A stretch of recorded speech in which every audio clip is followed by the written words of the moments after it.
民间团体罢免掉台北市5位国民党的立委，第2阶段的人事书拢已经全部送到选委会。台北市长周万安再去接受到议会质询，强调讲会坚定甲优秀的立委徛做伙。那呢，国民党台北市党部5月18要来举办2场的造势，周万安是不是会响应参加呢？伊并无正面来回应。另外，国民党的党主席朱立伦批评执政党的行为，就亲像是希特勒。周万安讲，安尼讲确实是无适当。朱立伦应该要检讨改进。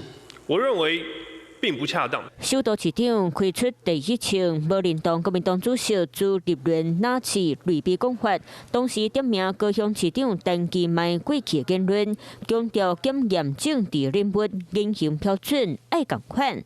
我的标准都是一致，你怎么办？一视同仁。你要跟德国在台协会王一川讲纳粹，你不敢谴责，你不敢讲。面对议员，搁一摆伫咧提战斗模式，不过讲到最近力度真悬的大罢免，恐惊嘛是爱含党有连结。尤其台北市高雄南营立委第2阶段人数全部投票，市卡心送件比例达到法定门槛175%。另外，接棒周万安的立委王宏维送件数量嘛创下全北市上最。外界拢感觉讲罢免危机，和过去的主张落实甲无安，甚至可能影响未来周万安的连任之路。我是市长，也是党员。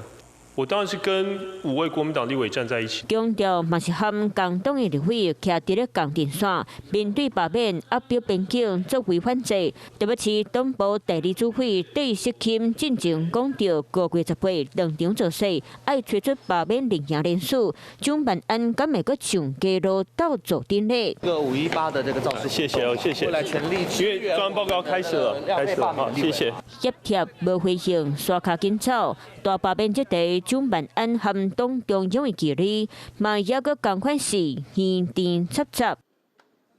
Hello， 大家好，我是林依文。想要抢先掌握最及时的新闻资讯吗？赶快订阅、按赞、开启小铃铛，锁定华视新闻的 YouTube 频道。